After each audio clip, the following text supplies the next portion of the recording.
Sindh action committee गुजरियल राति सॼी सिंध में क़ौमी कारकुन ख़िलाफ़ ऑपरेशन तेज़ करण जी सख़्त लफ़्ज़नि में मज़म्मत कंदे चयो आहे त पीपल्स पार्टी क़यादत में जनरल ज़िया ऐं मुशर्रफ जो रूह अची वियो आहे। मुराद अली शाह सां माफ़ी वठे पीपी सरकार खे जेको करणो हो उहो करे चुकी। इल्ताफ़ सिंध एक्शन कमेटी जी पाण में वास्ते जूं ॻाल्हियूं कंदड़ मुराद अली शाह खे शर्मसार थी पंहिंजे रवैये खे ॾिसणु घुरिजे। बहरिया टाउन खे बाहि मलिक रियाज़ जी सिंध हुकूमत जी गॾियल साज़िश आहे। सिंध एक्शन कमेटी पंहिंजे तय कयल शेड्यूल खां पोइ न हटंदी। केस ऐं गिरफ़्तारियूं असांजे लाइ का नई ॻाल्हि न आहिनि। गिरफ़्तारियुनि ऐं केसनि ते पीपल्स पार्टी वारा रड़ियूं कंदा ऐं रोईंदा आहिनि। एसटीपी सरबराह डॉक्टर कादिर मक्सी जे घर जो पुलिस पारां घेराव करण खां पोइ सिंध एक्शन कमेटी में शामिल कॉमर्स जमातुनि जा अॻवान डॉक्टर कादिर मक्सी जे घर पहुता, जिते हुननि डॉक्टर कादिर मक्सी सां मुलाक़ात कई, जंहिंखां पोइ अॻवाननि पारां गॾियल प्रेस कॉन्फ्रेंस कई वई। इन मौक़े ते एसटीपी सरबराह डॉक्टर कादिर मक्सी चयो त सिंध जे लखे माण्हुनि जे पुरअमन एहतजाज ख़िलाफ़ मलिक रियाज़ आसिफ ज़रदारी सिंध हुकूमत गॾियल दहशतगर्दी कई। उन जे आड़ में जस्कम चेयरमैन सनान खान कुरैशी समेत समें पुरअमन कारकुन ख़िलाफ़ कार्रवाई कंदे खेनि गिरफ़्तार करे गुम कयो वियो। एसटीपी अॻवान सैद ज़ैन शाह चयो त 2008 खां वठी 14 सालनि जे अरसे दौरान पीपल्स पार्टी सिंध खे विरहाइण ऐं सिंध खे खपाइण वारे कम सां लॻल आहे। कराची ऐं हैदराबाद जे विच में ज़मीनुनि खे नीलाम कयो पियो वञे। हुन चयो त असांखे सिंध जे ज़मीन ते वालार क़बूल नाहे। सॼी सिंध में हिननि जो घेराव कयो वेंदो। अवामी तहरीक जे अॻवान ऐं नामियार वकील सजाद मंचांडो चयो त सिंध जा हुक्मरान पुलिस मोबाइलूं बिहारे असांखे हिसाइण जी कोशिशि करे रहिया आहिनि, पर उहा हुननि जी भुल आहे। अवामी जमहूरी पार्टी जे अॻवान नूर नबी लाहू जो चयो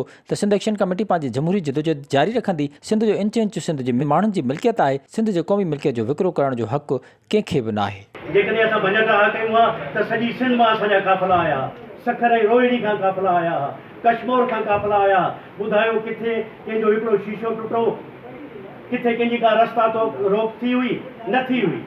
हिननि सभु इंतज़ाम पाण कया, हिननि जी मिली भगत हुई, हिननि जी साज़िश हुई। विज़िट कयो अवामी आवाज़ मीडिया ग्रुप जी वेबसाइट awamiawaz.pk।